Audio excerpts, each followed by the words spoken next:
Assalamualaikum, selamat datang sekali lagi ke dalam podcast Suara Kita, hasil kerjasama antara FND MindSport dan juga tim EB Ventures. Hari ini kita ada sedikit perbezaan ya. Hari ini kita bersiaran di luar daripada kita punya studio yang biasa.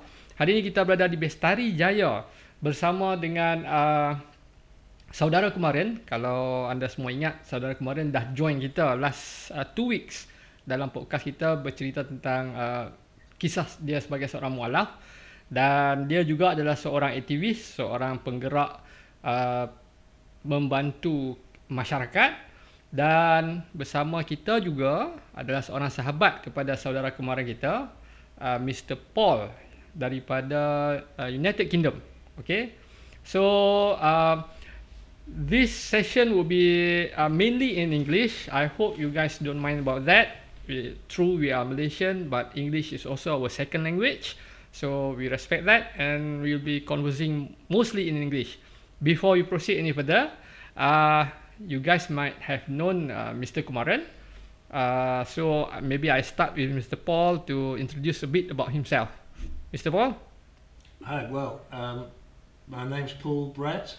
All right. I'm from the United Kingdom. I was born in Scotland. And unfortunately English is my only language, so I'm really sorry that you guys have forced me to speak English with me today, and I apologise to your audience as well. I'm a 64-year-old guy, and I've had a professional career, and I have a family behind me, and I now choose to and find myself travelling the world, living what I believe to be a good life, learning and helping and volunteering.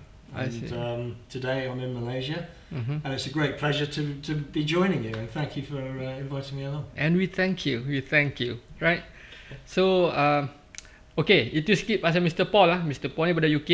Saya nak translate pun tak guna, you all pun pandai agak bahasa Inggeris kan. So, no point nak translate anything. Mr. Paul daripada Scotland. You are from Scotland, right? I was born in Scotland. Born in Scotland. In 1958 in a big town called Glasgow. Glasgow, yeah. Glasgow. I think most Malaysians know Glasgow. I hope We've so. never been there, but we heard of it. Yeah, you've heard of the football teams? Yes. Rangers Glasgow Rangers. and Celtic? Yes. You must support Celtic. That's the important one. I see. Okay. But we are more into EPL. Yeah, that's right. Yeah, of course. Of course. So I only lived there. I lived in Scotland for the first 6 years of my life, and then I was brought up south of London in a county called Kent, and that's why I have no Scottish accent left I see. anymore. Oh, this purely not Scottish So at I all. sound like an Englishman. Yeah, so this not Scottish at all. No. But can you speak Scottish? It's the same language with a silly accent. Yeah, the accent? No, I can't. No, you. I'm not going to try. I'm not going to entertain you with accents this evening. No, it's not going to happen. Okay.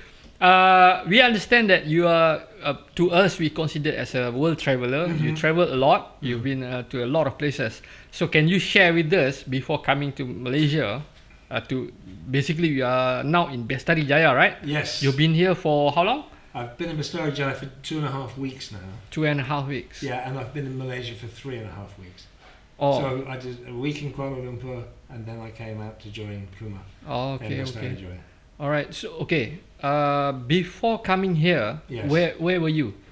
I mean, to what other countries? In reverse order, I flew to Malaysia from Lombok in Indonesia. Oh, okay. I was in Lombok for 2 months. Before that, I spent a week in the United Kingdom, and before that, I was in Uganda for 1.5 years. Uganda in East Africa. Yeah, but I think what you're getting at is, yes, I'm a perpetual traveller now. Ah, okay. And I've been doing that for the last 10 or 11 years, and it means that I'm very much a free man. I have a small responsibility day to day with some investment advice. All so right. I need Wi-Fi or an internet connection and maybe a roof over my head. Yeah. But I can go anywhere in the world and visit friends, make new friends, explore places. So for the last 10 years, I've been a full-time. People call it a digital nomad, but I don't do anything digitally. I just really emphasise the nomad. Yeah. But the nature of the work is that I don't need to be online very often. or very much time, many minutes in the day, Uh-huh.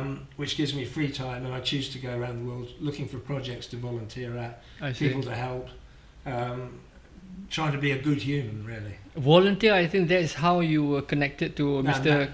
Kumar. Yes, yeah. Yeah. So, So- Mr. Kumar, how did you come across this Paul? So first of all, Shukr Alhamdulillah, Bismillahirrahmanirrahim. Thank you for coming to the crew. Big thanks to the crew to come to Batam Juntai. Yeah. We are very happy to host you here in Batam Juntai. And then the same way I hosted you guys, I also hosted Paul.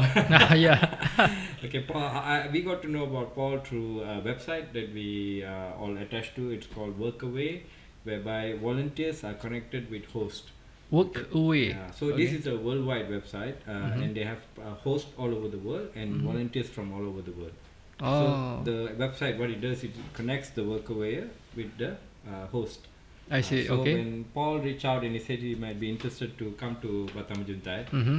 I couldn't say no, right? And Yeah. I was like, of course you can. And then I think Paul is one of the very special case because he emailed us today, and then the next day, I think. No, the evening you got back to me the same day, and then you picked me up in the evening, didn't you? Yeah, on the same day. Yeah. He must be very good. He must be very good. No, not good. Very lucky. Oh, but- It's luck. Everything is luck, right? Yeah. In my life, it's luck. You Yeah. know, so. But nothing is an accident. Everything happens for a There reason. you go. Yeah, Right. it's written. Yeah, it's written. So, and when I got Paul into the project, and as you all know, the work that I'm doing here is very complicated. I'm doing with social problems. I'm dealing with da'wah. I'm dealing with community service, a lot of things, right? So to have Paul, a person who has traveled around, and Who's seen a lot. who's seen a lot, and at his age, it was like a great help for us because True, he true. helped us. He shared his wisdom, and from that wisdom that we gained from him, things just got a lot easier for us. So, thanks to Paul, and I hope he's going to share a lot more wisdom in this podcast. Yeah. Thank you for saying it, but thank you for having me first as well. That's been Yeah. it's been great. Yeah. So what kind of volunteer work have you been involved with Kumar's team? Well, so far, the first few days were really an induction into Okay. the very. It's Kumar says that he has a project here. induction is not ragging. No ragging. No ragging. What? Orientation. Orientation, yeah. A full orientation.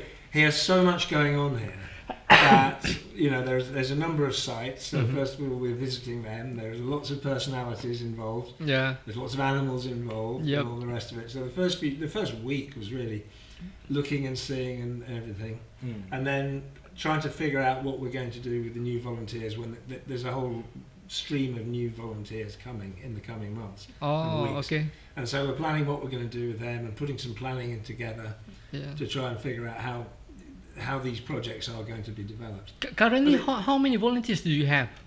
I mean, non-Malaysian volunteers. Okay, we just have a couple from Czech Republic who left, and then Paul came in, and in a week's time we have maybe 4 more. Yeah, they've Oh, got a okay. couple from France, a couple from Italy, and then there's more coming next month as well. I see. So when they arrive, they need something to do, and hopefully I'm going to be in charge of all that and driving them around. And So you're looking now after them. you're now figuring out who's gonna do what. Yeah, basically. Oh, Yeah. okay. Because this gentleman is a very busy man, Yeah. and what he doesn't need is He's the more gener- people to manage. you know? He's the general manager. They're Yeah, so he needs a manager he's like bigger you. than that. Yeah. Yeah, but he's well known in this area actually. Yes. Yeah, for all his community works. Yeah. Yeah, can I call it as community work? I'm Is just, there a better term? Maybe it's I'm just a humanitarian. A Humanitarian. human trying to do humanitarian work. I see. Human Yeah. trying So to humble. be human. So humble, our Mr. Kumar. And wonderful. Wonderful, yeah. Yeah. Yeah, you may know him better because you've been staying here for Yeah, just amazing. for the past 2 weeks, Yes, right? yeah. Yeah. Yes. So far, coming here into to Bestari Jaya Yes. and doing work with Mr. Kumar and his team, do you really feel that it meets your expectation when you first apply for whatever. It's not a post, but apply for that opportunity in that website. Well, absolutely yes. So when I go travelling, part of the reason is, as I've said, I'm very keen on the volunteering aspect, so that I can give my time, expertise out to people who require it or need it. But what I'm always looking back for is new experiences. Now, my experience of Malaysia, it goes back many years. I see. Yeah, I used to live in Singapore in 1982. Okay. So I was able to visit Kuala Lumpur regularly back then. Oh. And it's always been one of my favourite Asian cities. Okay, So I thank you. visit it as a safe place to come to whenever I'm in Southeast Asia. Yeah. So this time, visiting 40 years after I first came here, first of all, I wanted to see the changes in Malaysia and the big city, Kuala Lumpur itself. But Kumar's project is advertised as community and cultural exchange, and more than just a workaway, more than just a volunteering experience. So there's when I read the description, I thought this is going to be very interesting, and it hasn't disappointed. And I've come to Bestari Jaya, and I don't think you mind me saying it's a town that once upon a time was in better condition, and now it's run down, and it's got some serious social problems. It's got some absolute poverty, and there's many things wrong with the place. We've got this wonderful man helping out as best he can. So this is more than just a workaway. This is becoming this is a demonstration of goodwill in action. Not just talking, but doing. True. And so the spiritual levels and all the giving people hope is comes to life when you see Kumar do what he does, and the other project out of town as well. And so yes, it has met expectations, and I look forward to my next few weeks here as we welcome new volunteers here, and we get build the work out, and we help more and more people. But then, Paul, yes, why do you choose to be a volunteer? Why not just be a tourist? Well, there's a number of differences there. A tourist is somebody who just bounces in and out of a place, takes photographs, and goes to a comfortable hotel. And that's not really travelling. That's not getting any experience of a new country or a new place, even within your own country. So I see people who travel comfortably. They get on a business class aeroplane. That's luxury. They get off their airplane, they go straight to a nice hotel. That's like all they're doing is moving their bubble from one place in the world to another place in the world without experiencing what's happening. You have to go and live with the people. You have to eat what the people eat and breathe what the people breathe. And to take it to another level, these days now, one of the luxuries I have is I've got time on my side. Okay. So I'm never in a hurry. I hope maybe that may change, but I'm never in a hurry. So the luxury that is something that we don't have. No. Because you're working man, right? You've got to earn a salary. True. I'm my children are grown up. And I'm divorced, and happily divorced, because it's made me the free man I am. Okay. I didn't plan that, but this is where I am. It was written. So here I am. And this allows me to give time. So, for instance, today I'm walking through Bestari Jaya by myself. I've been here 2 weeks, and people are saying, hello. So within 10 days, 2 weeks, you become like a local, not a tourist. So a tourist ends after a week, and acceptance starts after 2 weeks. And then when you become accepted, you can go to the restaurants. People say, we know what he wants. And you're welcomed into a community. It may not be your community, but all communities are like this. And this has happened here in this town with all its difficulties, and the Chinese restaurants and the Malay restaurants and the Indian restaurants. In your previous destinations, Lombok and Uganda, for example, did you involve in this kind of? Not in Lombok, but when I was in Uganda, I did. I actually ended up running a safari lodge. Oh, okay. as a volunteer. This Free labor. Yes. Yeah. But to me, that is a free accommodation, free food, Yeah. free, And free experience. Wi-Fi. So I live free, they get free labour. It's an exchange, Yep. and there's no profit either way. Nobody takes profit. Win-win situation. Yeah, clean. Yeah. It's a deal. It's a trust relationship, True. not a financial relationship. Yeah, You understand? There's no exchange of Yep. I understand that very and much. so it's hard. No, we can understand that, Yes. but to really feel it, to really experience it, we can only imagine. So Yeah. again, I have the luxury of time. Yeah, that's true. So I go to a place, and when I went to Uganda in Christmas 2020, I thought I would stay for 3 months. And so I said to a friend, I would like to volunteer, please introduce me to somebody. And they said, yeah, right. Here's this guy. He would like you to run his lodge. In So Uganda. to manage his business, 300 kilometres up in the bush. And so I'm there looking after 50 staff. We build the business. This was after COVID. I should have explained that. Oh, okay. The business had been closed for COVID, and they had to open it up and build it back up again. Oh, And okay. so that was my job, is to get the staff back in, get everybody working.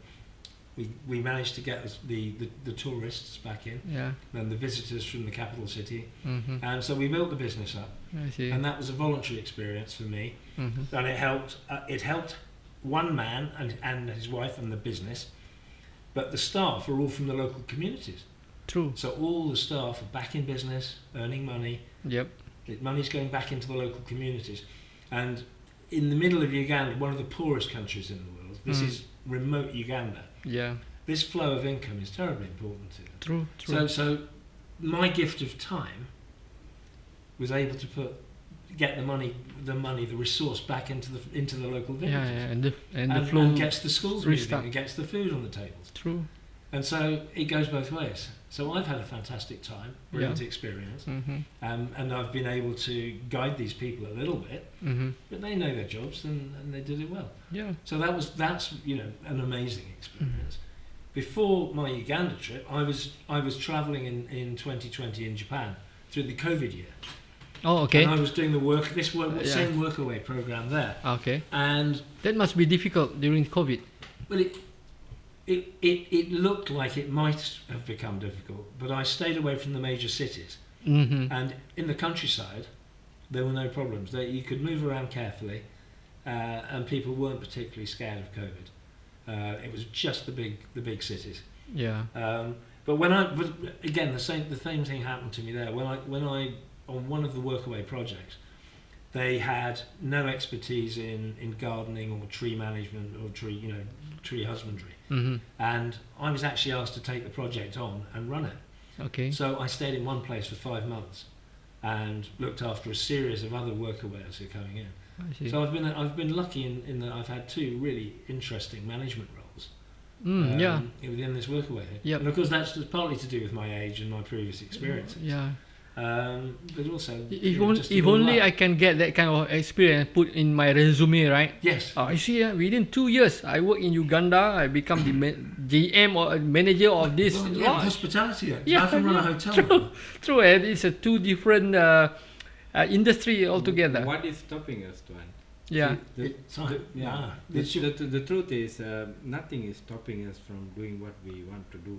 Yeah. The problem is sometimes, especially us, we Malaysians, we have this fear that we can only live and perform and work in our country. We can't be doing all this in other countries. But Yeah. the truth is, anywhere in the world, Malaysia, because we have a good command of English, we have obviously Malaysia is a very courteous country. Sopan santun is how we deal with everything. So we take this sopan santun, the Malaysian sopan santun, out to anywhere in the world. We are like highly sought after. Yeah. People love us, The gems. In my experience, I did a little bit of backpacking when I was younger. People obviously they think I'm from India. And look at my face. When I tell them I'm from Malaysia, and they go like, "Oh, Malaysia! Tell me more, and then they get really excited. And can you speak the language? Of course I can. And then when I speak Bahasa, they get really excited. And they go like, see, I think maybe it's really a great thing that we have volunteers coming to the country, but I'm also excited to see all these young people in Batam Juntai. They are looking at Paul, they are looking at Peter, they are looking at Teresa, they are looking at Leo and Alessandra. All these volunteers, all these foreigners who are coming here, these young people, orang-orang muda ke Batam Juntai, the young people are looking at them, and in their mind, you know what they're thinking, Paul? They're thinking, when can I go out to their country and do volunteer? True. So the inspiration is kind of like a soup, you know, a soup of all ingredients you're putting in, empowering the society and the community. This is lovely. This is just lovely. You are initiating a new way of thinking to the youngsters over here. Yeah, because you see, Malaysia is a very young country. Yeah. We are. I mean, obviously, we are not as old as England or any of the European countries or even some of the African countries. You know, so we are a young country. And we are a young community society, and young people kind of high spirit, right? So we need to go and we should get out of the country and go meet people and do. And what's the best way to do this? And sometimes we are worried about money or financial situation. But here today, Mr. Paul has shared with us like there are easy ways to travel. Like for example, volunteering. When you volunteer, you get the experience, you get the opportunity to meet the locals, and most importantly, you get to share a piece of Malaysia with them.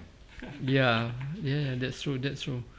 But by the way, Kumar, I just wondering, why do you choose to have foreigners as part of your team?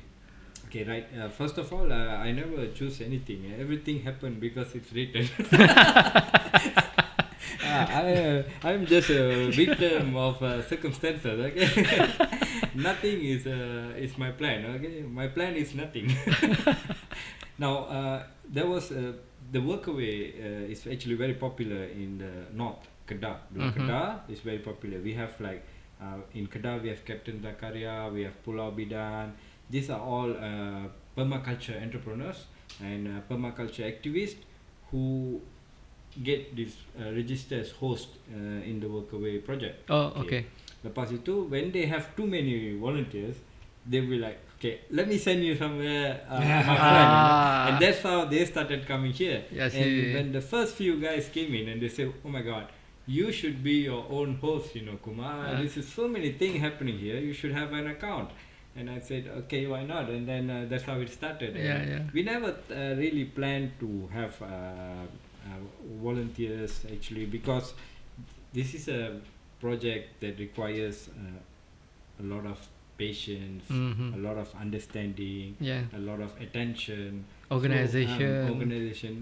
So tak pernah pun fikir I'm gonna have volunteers. Tapi when the volunteers come in, I saw how the community react to the volunteers, and then I straight away you can see there's positive in it. So when it's got positive in it, the only thing I can do is water it and let it flourish. True.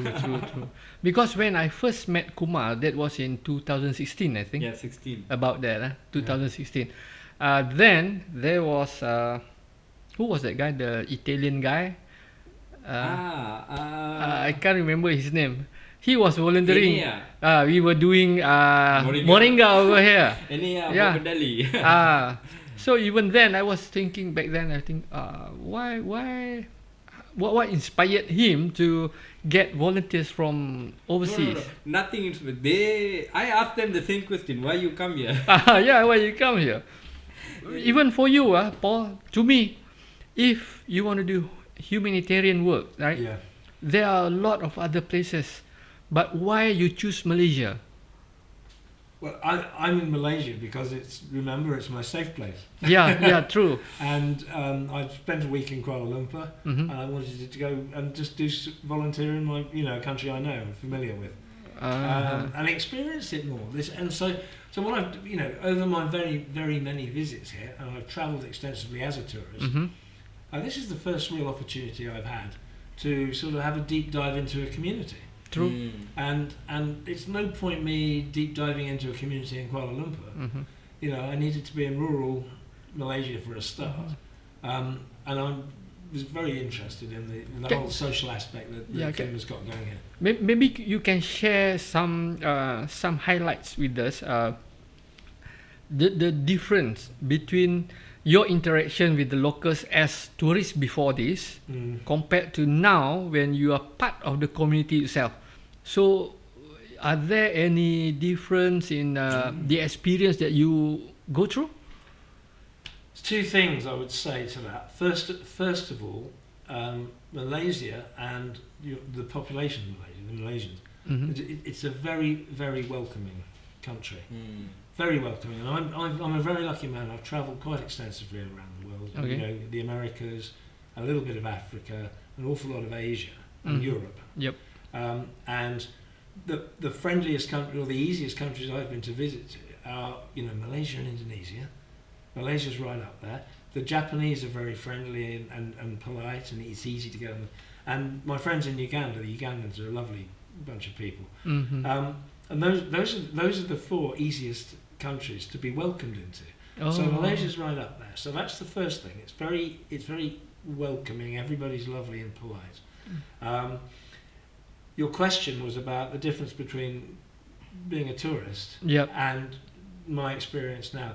And as I've just said, when you're a tourist, again, people are polite, but they're polite and they're quick. They treat you as a tourist, and it's with a Artificial. yeah. It's a kind of a bit, you know. Yeah. It's just a courtesy. But now I've been here a bit longer, the people I get to know better. Yeah. You know, well, there's lots of hugs and there's lots of big Yeah, and then handshakes and jokes, and the people in the town are now recognising me. No, And I go into a shop or a restaurant, and they know what I want to eat. And you see, that's fantastic. You know? And now you can start seeing them quarreling. Yeah, of course. Yeah, as tourists, they won't do that in front of you. Yeah, that's right. You know, the other So day I walked into a restaurant with Paul, Uh-huh. and the guy, you know, of course, the restaurant Batam Jitai mestilah kenal saya. Okay, so dia pun they raised his hand coming. I thought he's coming towards me. No, he's coming towards Paul. And I was like, what? Really? He's more local than me now. Give Paul another 2 weeks, and then nobody remembers. Huh? Kumar? Who's that guy? Who's that guy? No, everybody knows. That's how he's my calling card. I go to somewhere and I just say, who he?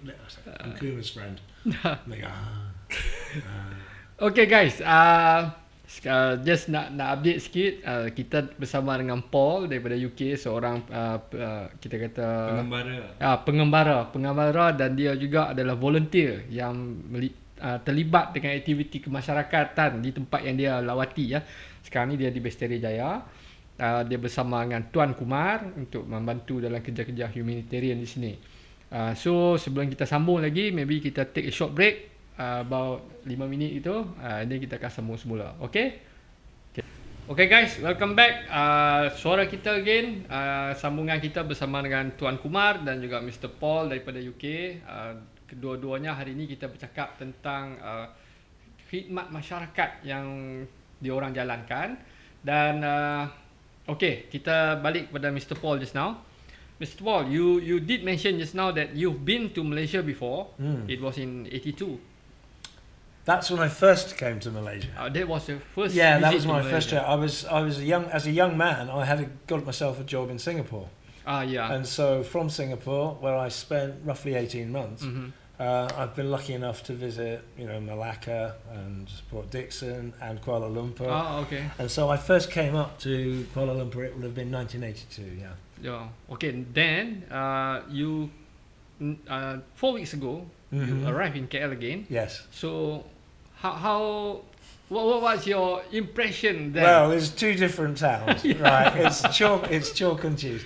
And my impression of Kuala Lumpur in 1982, coming from Singapore, was that it was a small city, it had the feel of a small town. As I've said, the Malaysians are very welcoming and friendly. Yeah. But it was just a really nice, low-key place to visit. All right. Malaysian and Indian food everywhere. It was absolutely fantastic. Now, that atmosphere in the heart of the town, in the heart of the city, still exists, and many of those old restaurants seem to be still there. Yep. Many aren't. Yeah. But all around are new towers and new roads and everything. In the last 10 years particularly, things have really begun to change. True. And I'm beginning not to recognise downtown KL. And now particularly as we drive out in the suburbs and things like this is all new Yeah. to me. And so Kuala Lumpur's become a big Asian sprawling city now. Yeah. So it doesn't suit me, but the inhabitants are still lovely. So and the food is still great. So It's quite surprising because just now when I was talking to him, Paul did mention Jalan Sultan Ismail. He Yeah. mentioned the name Jalan Sultan Ismail. And to me, like, even if you learn that within this past 4 weeks, it's quite impressive that you recognize and remember that name. yeah. Yeah. So what is there anything special about that? Well, yeah. I've stayed in hotels on there. I've walked past. Back in the early days, there was the Hilton Hotel was on that road, and had a famous nightclub in it, and so I was familiar with that. Oh, okay. But it's since been knocked down. And there's also another hotel at the bottom where I stayed once, Concord Hotel. Concord. Yeah, which I really enjoy, and the management have always been very kind to me there. Yeah. So that's how I know that road particularly well. I see. But again, every time I go there, that road changes quite a bit. New buildings and new ventures going on there. But that's just a part of the town I'm happy to be familiar with.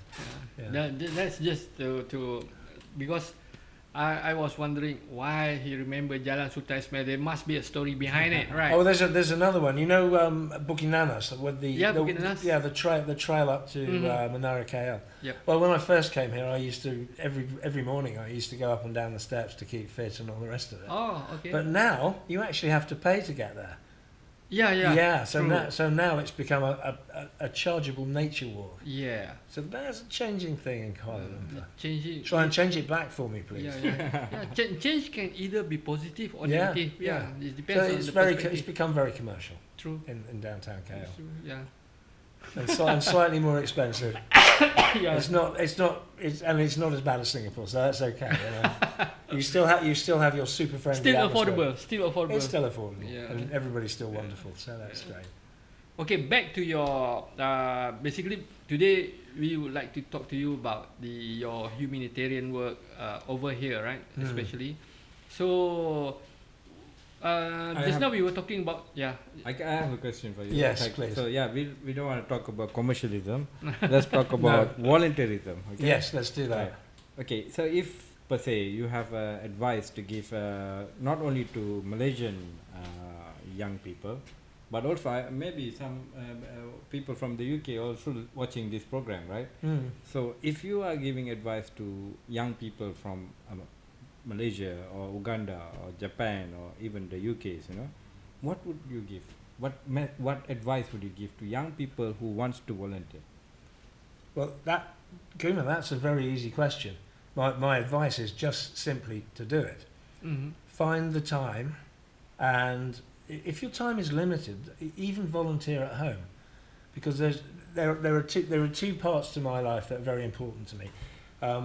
One is the travel, and the new experiences and the new stimuli that I get from day to day, and the other part is the giving part of the volunteering. I'm not. I don't charge a fee. I'm not looking for a salary. We have an exchange of. I exchange my time for shelter and a bit of food, and that's what volunteering is all about. And in many cases, just exchange your time for nothing is just as good, because giving something makes you feel better than receiving. But to the young people who are listening, whether they're particularly from Malaysia, Malaysians, as we said, very friendly, they should get themselves out to other countries. They'll be very well received because they're such charming people. I thoroughly recommend it. A formal education is fine, the things we learn at school, university. Yeah. But a worldly education is probably better, and it allows you to connect with people of different races, different cultures, and it's an instant education. You go out there, and the things you see, and the smells you smell, and the sounds you hear are never forgotten, particularly as a young person. And even if you just take home the differences, without reflecting deeply on them or anything. You come back a better person, and in time a wiser person, because you'll have had time to reflect on the differences and what. So what I think happens to many people is they kind of get captured into, you know, whatever system you're brought up in, and it's generally these days it's generally a sort of commercial system, and they were expected to leave our educational domain and then go into the workplace at whatever level and stay and work and have a family and take a mortgage and build up, and all of a sudden your life's sort of halfway through. Don't fall for the cognitive capture. Take some time for yourself. Travel as much as you can. And it might seem expensive, but once you're in the foreign land, volunteer, and then it's not expensive. It makes it an affordable way of travelling as well. So the two parts of it are go and meet foreign people in foreign countries and cultures, but give. Always aim to give. Don't try and take. Give, and you'll be very fulfilled with that experience. And I was lucky enough to, as I said, as a young man, I was sent to Singapore. That's where I first experienced this opportunity to travel.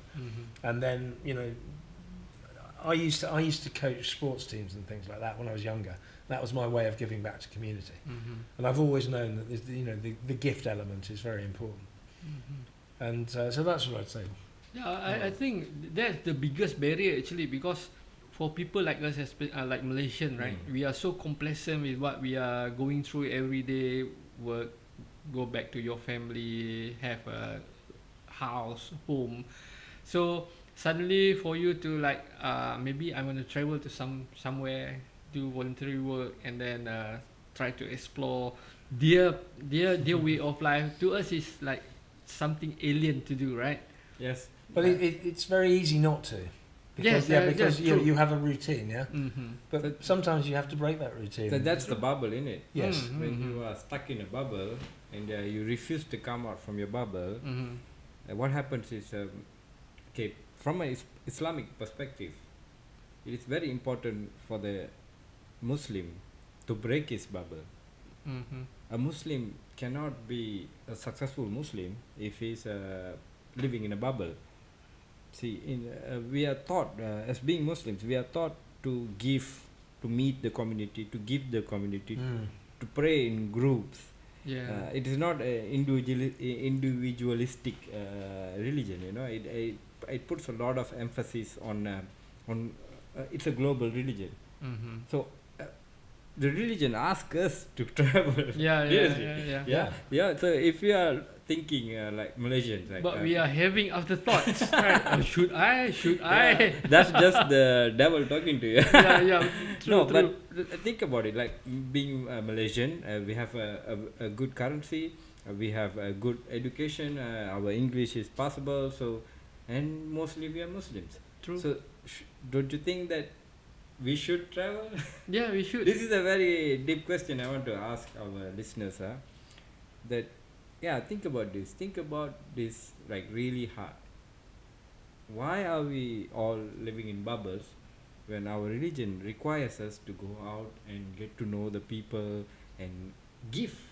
The word gift, in fact, gift economy. In Islam, when you do jual beli, it's you got the profit. Paul, for your knowledge also, the profit is not what you give or what you buy or how much money. You know, the profit is the friendship. The profit is the relationship.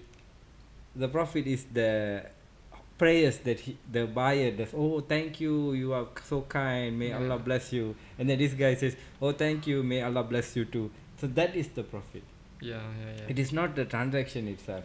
So it's a gift, you know. We give more than what we bargain for, and we always get more than what we ask for. So that's how we understand religion, right? True. So it is a waste bila orang Malaysia, they don't go out, tak keluar pergi mana-mana, duduk di dalam Malaysia saja, Paul. Paul, a little bit of your Malay, please.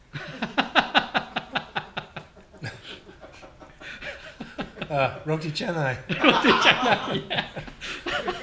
Dua. Roti canai dua. Tolong. Teh tarik. Kopio. Kopio. Okay, another thing, Paul, when we talk about doing volunteer work, right? Sometimes, myself, personally, if I ever think about going out and do this kind of work, except for locally in Malaysia, if I want to go abroad, sometimes I would think like, who needs my help? Where am I going to? Yeah, right. Like, for example, that's why I see most Malaysian, if they want to do humanitarian work, they will go to Syria, they will go to Palestine, they will go to Pakistan now because of the flood. The floods, Right. When Aceh was struck by the tsunami, so we went there, right?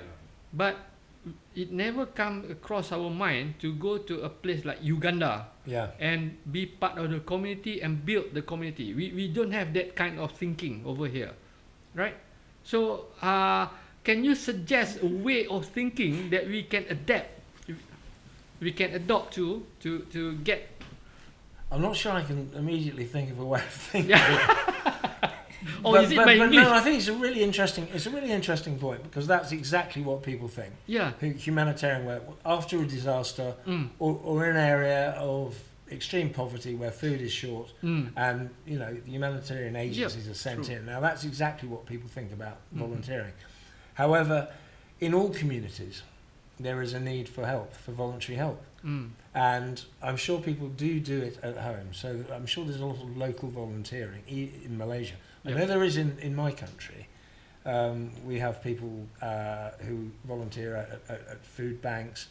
When, to our hungry people, we have quite a large homeless population in the UK, and there's a lot of volunteers around them. And there are many other examples around our National Health Service and things like that. So you'll have local voluntary requirements here. Yeah. Of course. Yeah. This gentleman is an example. So that's the voluntary thinking begins at home. Right. Now, once you've established that there is a requirement in the locality, it's not a big stretch to say, well, every country has this. Yeah. And it's not always in emergency situations. It's in difficult situations. True. And then again, the methodology I've used is that Kumar and I have met through a website that has introduced this. It introduces projects to travellers. It's travellers who are prepared to volunteer, and it's projects that require voluntary labour. And that's how we've met. And from that, you can find there's a lot of farm work and very, very basic manual labour, non-skilled manual labour around the world that can be treated on a voluntary basis. So there's a sort of whole spectrum of scope here that we can be dealing with. No, actually, bila Paul cakap macam ni kan, sorry Paul, That's bahasa, okay. Bila Paul cakap macam tu, saya tak pasti macam nak cakap dalam bahasa Inggeris kan, tapi rasa macam kena atas batang hidung sendirilah kan. Yeah. Sebab dia kata benda tu ada sekeliling kita, tapi kita tak bertindak. Instead kita ambil keputusan kata see, we have to stop. Like right now, the young people, and not now, I mean since my time, even from my time, I noticed that the young people think if you volunteer, you must get a T-shirt and a certificate. yeah. You get what I mean? That's what they keep asking for, do I get a certificate? Yes. Do I get a T-shirt? Because we have somehow associated kerja sukarela dengan belia, program-program kementerian belia atau program-program kemasyarakatan. Dulu kita ada rakan muda. So we think that sukarela is something to do with NGO organisation, persatuan kanser itu dan ini.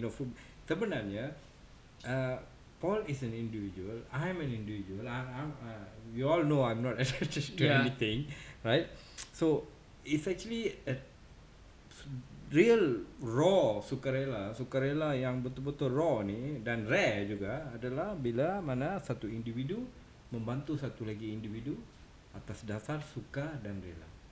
Jadi bila kita fikir macam tu, it's everywhere, isn't it? True. It's all around you, isn't it? Yeah. Now you're opening up the horizon so that we can see that there are lots of this type of work that we can do. Even let's say, even if my neighbor is in have a problem, if I can help to solve his problem, that is part of a humanitarian work as well. Yes. Kerja sukarela. Yeah. 2 minggu it's big difference, you know, that 2 weeks of you helping them and you not helping them, big difference. 2 weeks can make a man or break a man.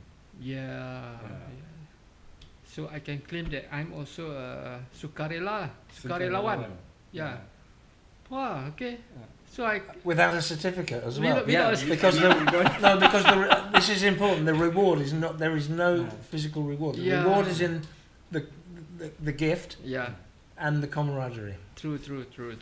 Jadi imagine It's not wrong. It's not wrong if they expect they can get a certificate, because for youngsters they do want to collect this no, certificate. we gotta stop. We Like gotta stop. stop. Okay, right. We Yeah. are the people right now. We are the middle-aged people, right? Mhm. We gotta stop asking certificates from young people. We gotta stop asking young people, show me certificates of what you have done. No, we have to stop and we have to give them work and see their certificate in their work, Yeah. What are you going to not do? on paper. We have to stop, Tuan, because the problem is we keep asking, putting the pressure on the Yeah. young people. Sijil mana? Sijil? So it's dulu we were young too, right? Betul. So now we are already at the age, we are the optimum age of the society. We are 40s and 50s are the managers and the general managers are all in our age group, right? Yep. All the business owners are all our age. We have to change. We stop, we break the cycle. We break this cycle of this bad habit lah. I wouldn't call it a bad habit. We stop asking our young people for certificates, and then they will stop doing things for certificate. True. Ah. That makes sense, but easier said than done. Everything is Yeah, right. True, everything is easier Yeah, said yeah, than done, but in the end, the beauty of sukarela is you do stuff, you don't talk about it. Yeah. So I think every human being in their life, kalau dapat lah that peluang, they get the opportunity to volunteer, they must. Not for certificate, not for the t-shirt, not for the wonderful Instagram photo that they can share with their friends. No, like I haven't seen Paul taking any photos since he got here. I did ask him, like, how come Paul you're not taking any photos? And he said, for what? You know, yeah. So sebenarnya this thing bila kita buat just for ourselves, our spiritual sustenance, our mental development, our emotional continence, improve our emotional continence. When we do this, the benefits are sangat tinggi compared to that piece of paper or a t-shirt or a photo. Betul. Yeah, so these are things that build your character. So it's very important. And I hope that imagine Paul, 64 tahun, 64 years old, and he still feels he had not enough of volunteering. True. He's already planning for his next trip and Yeah. where he's going next year, where he's going. Bayangkan at 64 years old, and he still doesn't feel the quench his thirst. Yeah. Kan? Tak boleh nak hilangkan haus dia kepada sukarela. Sudah tentu sukarela ni benda yang sangat baik kan. And also, only at 64 years old, he can have roti canai every morning for breakfast. Can I have what? Roti Roti canai, Roti yes. canai, yeah. and he takes chapati for dinner every day. Oh, wow. It's yeah. Good diet. So, yeah. Good diet. Yeah, roti only. Yeah. That's good. Okay, rasanya kita pun masa dah tak banyak. So, before kita wrap, saya cuma mungkin minta kita mulakan Tuan Kumar dulu. Kita buat rumusan sikit. Yeah. Alhamdulillah, first of all, I want to once again thank the crew and the sponsors for this brilliant opportunity of us sharing our thoughts, and also for coming to Batam Juntai and doing this in Batam Juntai itself, because this is gonna I don't know where else you're going to go, and it's an exciting journey, and for the listeners and your followers, I think you got to pay attention lah, because there's a lot of beautiful things being kind of like blossoming in this through this podcast. Yep. And I want to wish you all the best to the crew and the sponsors, And to the listeners, I want to say the topic today is, of course, Paul Brett.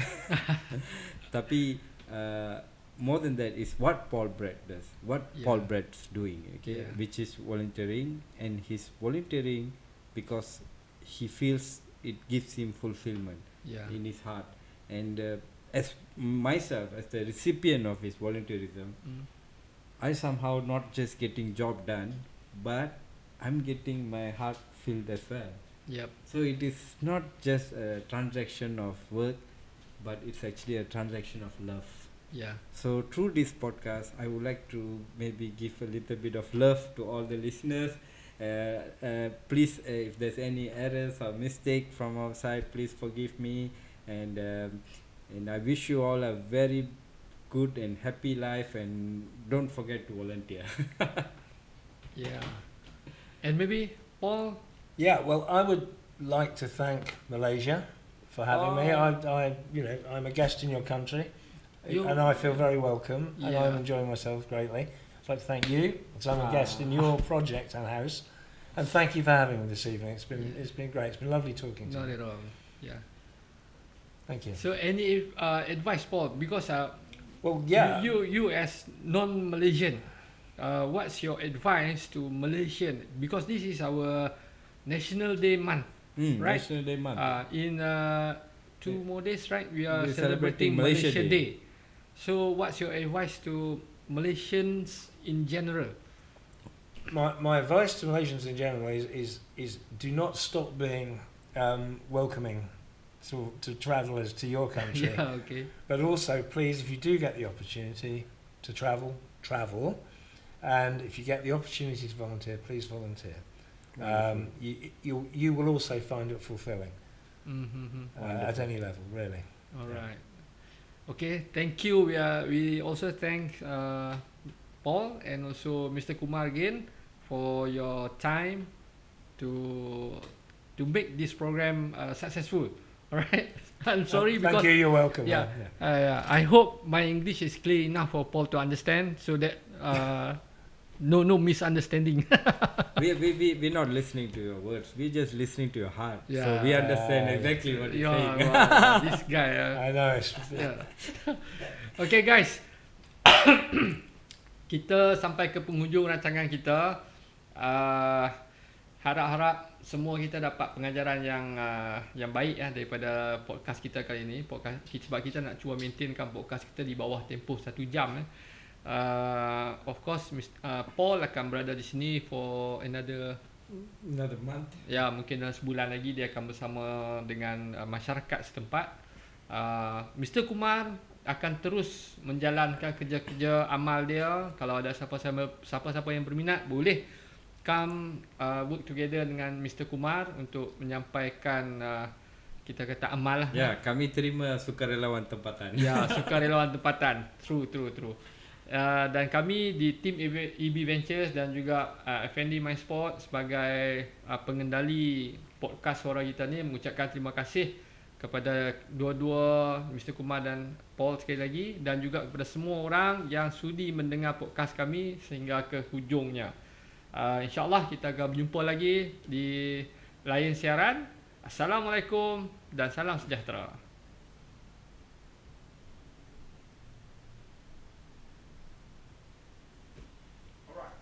3